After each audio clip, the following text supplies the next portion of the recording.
She brings wealth and health to her audience by tackling hot topics around substance use disorder, mental health and wellness. Her mission, vision, and goal are to help you heal from your past trauma, inspire you to transform your body, mind, and soul so you can live your best life. Your board-certified psychiatric mental health doctor, nurse practitioner, trauma care maestro, and media analyst, your life ambassador, best-selling author, TEDx talk speaker, CEO of Pool of Bethesda Psychiatric Health in Arizona. Let's all welcome Dr. Princess Fumi Hancock. Hello world. Thank you so much for joining me. For those of you who do not know me yet, my name is Dr. Princess Fumi Hancock. I'm a board certified psychiatric mental health doctor of nurse practice out in Arizona, and of course some other parts of the country in America. Others call me your compassionate trauma care maestro, and then of course the Princess of Suburbia on social media. So if you have not gotten a chance to kind of take a look at the things that I do, please check me out on YouTube at The Princess of Suburbia, or you can also check me out at the International Diaspora Network. For those who are great at just listening, of course, my podcast, Tear the Veil with Dr. Fumi, Fumi Psych JNP. You can reach it, you can see that, you can listen on almost every platform that you can imagine. All you have to do is just Google it. Of course, one is iHeartRadio and Spreaker. So, thank you for joining me today. What do I want to talk about today? I want to talk about the impact of social media. Let's talk a little bit about that, the impact of social media, not only on just our youth, right? Because we know that it is ravaging through our youth, particularly in the situation where during the COVID, most of our teenagers, our youths found themselves, but most times by themselves in the house, right? They're in the home and they're mostly on internet. So what is the impact of social media? When you talk to some parents says, well, it's fine. When you talk to others, they will literally give you examples of how the internet has really kind of played a bad role in the lives of their children. I remember when I was growing up, right, and when internet was just fairly new. What we used internet for was completely different from what is being used right now for. Right back then, we had games, not games that are violent games, just fun games that allowed you to interact with other people in a very healthy manner.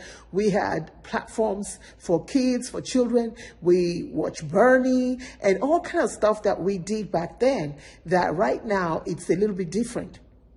Social media right now, depending on the platform that you're talking about, is you have a lot of not just violence, you have a lot of people that are pulling people down, you have cyberbullying. I mean, all sorts of things that you can imagine that we never went through that now our children are going through. So it is incumbent upon parents to keep an eye. I know that there are some parents, they've worked hard and they get home and all they want to do is just breathe, to be able to sigh, to be able to just be by themselves for a minute. And so what they do is they leave their kids on the internet for a long time. The average hours of that some of these kids that I even take care of talk to me about is unfathomable. You have kids that are allowed to just stay on the internet for a whole day. You have some that is like 6 hours a day, and you're wondering why their brains are being battered with information, disinformation, misinformation, things that are not even good. You have situations where even kidnappers connect with kids on the internet and draw them out of their homes. The internet, which used to be a very, very safe place, have now become very, very unsafe. You have kids that have been put down because of the way they look, and because of that, they begin to develop eating disorders. You have kids right now that they wanted to be a part of a group, and because of that, they end up hooking up with, you can't even imagine the kind of people that they hook up with. That because of that, they begin to experience depression, they begin to experience anxiety, they begin to experience eating disorder, so many bad things that can happen. But here's the deal. There are also great things that can happen because of the internet. It's just that right now, we live in a world right now where if you're not careful and don't keep an eye on what your kids are watching, don't keep an eye on what your kids are doing, you might end up being one of the parents that will regret not doing so. You have kids that are sharing information that are not even true, that are not even real, and they're sharing it with each other. And you have kids that have developed suicidal thoughts, that have actually attempted, even on social media, to allow everybody to watch them attempt it. This is what we have to contend with right now. These are the things we have to contend with. Then we have teachers that are not given the permission to be able to do and really teach. So what do we have here? We have teachers that many people that are dropping like flies no longer want to teach because they just don't know what to teach. They don't know what they're supposed to do so that they don't get, bullied out of teaching. People are literally being bullied out of teaching. And yet at the same time, we have parents that are not keeping an eye on their kids at home either. So what do we have here? We have kids that are developing anger outburst. We have kids that are developing something that I call intermittent explosive disorders. You have kids that are developing eating disorders. You have kids that are developing depression and anxiety. You have kids that right now that what they're thinking about is suicidal thoughts and addiction. You even have kids that are experiencing homicidal. Can I say that again? Homicidal ideation, where they go out and stand by people, nobody touch them, and all they think about is how to whack that person. Kids, I'm talking about kids. I'm talking about kids that are below 18 years old. I'm talking about kids that are even a particular one that I treated before, told me that he has been having it since he was 5 years old. But because his parents were in the middle of divorce, they didn't pay good attention to him. And he'd been having it. And the fact that this kid turned 18 and had not even hurt somebody, that is miracle in itself. And when he turned 18, he sat the mother down and said, look, I'm 18 years old now. I have a right to go seek mental health for myself. You have a choice. You either join me in this journey or you don't. If you don't, get out of my way, because at 18 now, I'm no longer cute. If I end up hurting somebody out there, I'm no longer cute. I'm gonna go to prison. So let me go get the help. And thankfully, the mother, even though she was scared, followed this kid. This kid that I'm talking about now is over 22 years old, thriving because he sought help. And because the mother dared to stop, a little bit late, but still did it. Dared to stop her tracks, her business, and begin to pay attention to what is going on with the kid. So is social media harmful? At this point right now, most times it is.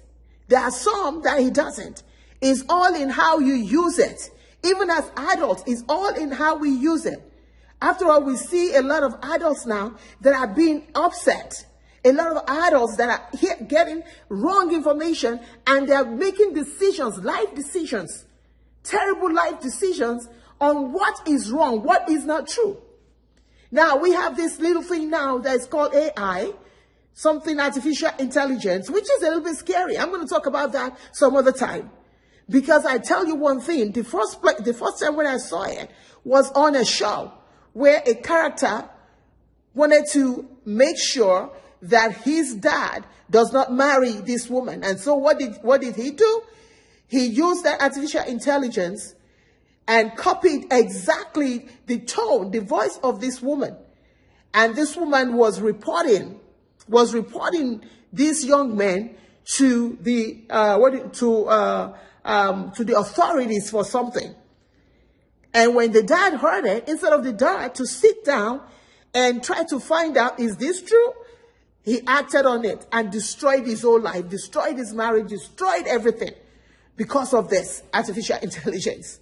So even though this is great, is a great tool, but it's also scary, because as we move into elections in America, as we move into elections all over the world, can you imagine how this artificial intelligence can be misused. If our government, if our people do not put a cap on it right now, it can be destructive.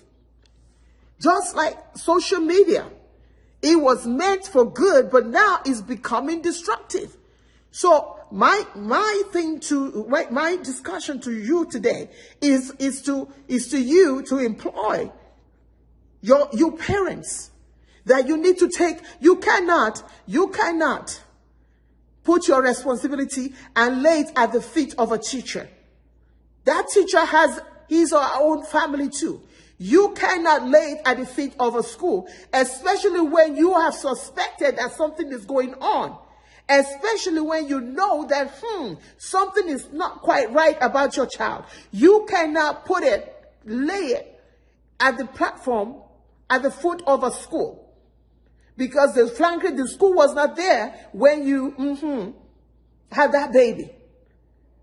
But I do understand too the role of a school, right? I understand too the role of a principal. I understand too the role of a teacher who finds something that is a little bit not up to par with that kid.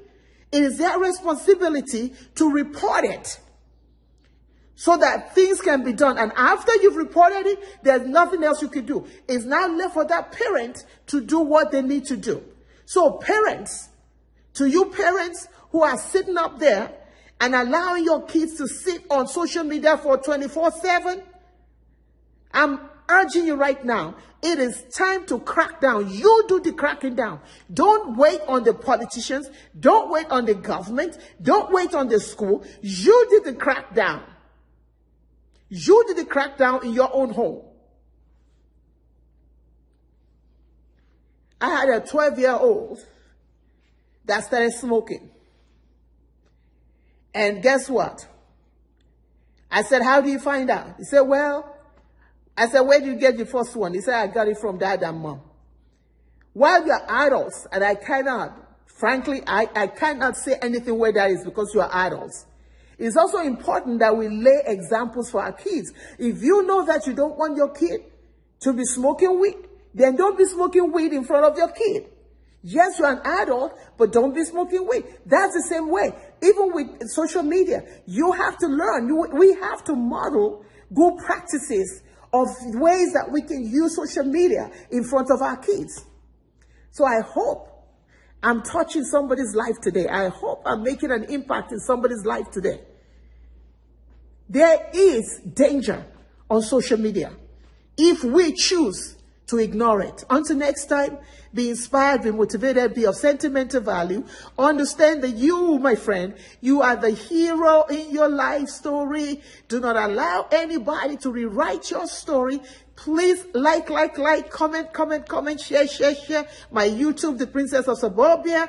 Of course, it's called Life Rehab TV and International Diaspora Network. And of course, Tear the Veil with Dr. Fumi, my podcast. Until next time, bye for now. Thank you for listening to Tear the Veil with Dr. Fumi. We hope you have enjoyed being a part of today's show and that we have helped you in shining. For further information, you can visit us at drfumiPsychdnp.com and pobpsychiatry.com.